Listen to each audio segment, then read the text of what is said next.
Shalom saudara. Setelah menerima Tuhan Yesus sebagai Tuhan dan Juru Selamat dalam hidup ini, firman Tuhan memberikan janji bahwa kita pasti diselamatkan. Kita dipindahkan dari dalam kegelapan ke dalam terang Tuhan yang ajaib. Perubahan status tersebut menuntut suatu perubahan dalam hidup setiap kita. Dari yang semula kita bebas untuk melakukan apapun sekehendak kita, sekarang kita perlu hidup kudus sesuai dengan kehendak Tuhan kita. Dalam Voice of Pentecost kali ini, kita akan bahas mengenai hidup kudus, mungkinkah? Setelah menjadi Kristen, umumnya orang-orang sudah tahu bahwa mereka tidak boleh lagi hidup dalam dosa. Dengan kata lain, harus hidup kudus. Permasalahannya, seringkali dalam benak setiap kita, menjalani hidup kudus berarti tidak boleh melakukan ini, tidak boleh melakukan itu, harus ini, dan harus itu. Yang daripadanya dapat dibuat satu list yang panjang dengan suatu pemikiran bahwa jika kita penuhi list tersebut, maka kita akan menjadi kudus dan berkenan pada Tuhan. Tidak ada yang salah dengan membuat daftar perintah dan larangan seperti itu, asal berdasarkan pada firman Tuhan. Orang pun perlu mengambil tindakan untuk menunjukkan imannya. Namun, tanpa disadari, hal ini mungkin menjadi sebuah penanda bahwa orang itu terlalu fokus dengan apa yang dia bisa dan harus lakukan. Dalam istilah Alkitab, ini disebut dengan mengandalkan kekuatan sendiri. Berusaha hidup kudus dengan mengandalkan kekuatan sendiri adalah paradigma lama yang salah. Jika demikian, bagaimana seharusnya kita hidup kudus? 1 Petrus 1 ayat yang ke-16 berkata, "Kuduslah kamu, sebab aku, Tuhan, kudus." Dalam ayat-ayat sebelumnya, Rasul Petrus mengingatkan tentang apa yang Allah Bapa telah lakukan bagi setiap orang percaya di dalam Kristus, yaitu melahirkan mereka kembali untuk menerima suatu bagian yang tidak dapat cemar. Jadi, perintah untuk hidup kudus bisa dilakukan karena Allah telah terlebih dahulu menguduskan kita. Inilah paradigma yang benar. Orang dengan paradigma lama akan berkata dalam hatinya, betapa sulitnya hidup kudus dan betapa gampangnya berbuat dosa.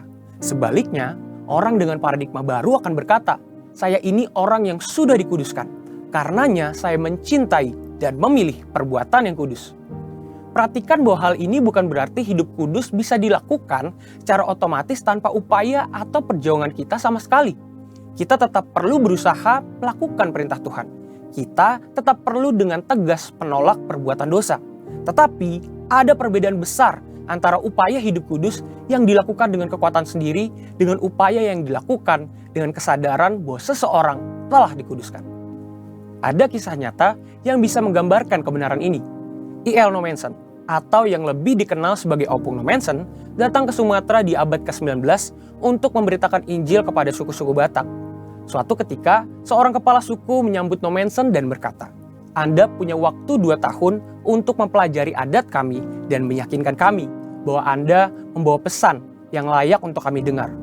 Lalu, setelah 2 tahun berlalu, si kepala suku bertanya kepada Nommensen, bagaimana kekristenan berbeda dari aturan moral dan tradisi yang mereka anut. "Kami sudah tahu apa yang benar," ucap si kepala suku. "Kami juga memiliki hukum-hukum yang melarang kami mencuri atau mengambil istri sesama ataupun berbohong." Nommensen menjawab, "Itu benar adanya. Tetapi Allahku memberikan kemampuan untuk menaati hukum-hukum tersebut." Hal ini mengejutkan si kepala suku. "Bisakah engkau mengajari orang-orangku untuk hidup lebih baik?" "Tidak, saya tidak bisa," jawab Nommensen. "Tapi kalau mereka menerima Yesus Kristus, Allah akan memberikan mereka kekuatan untuk melakukan apa yang benar." Si kepala suku kemudian mengundang Nommensen untuk tinggal selama 6 bulan lagi.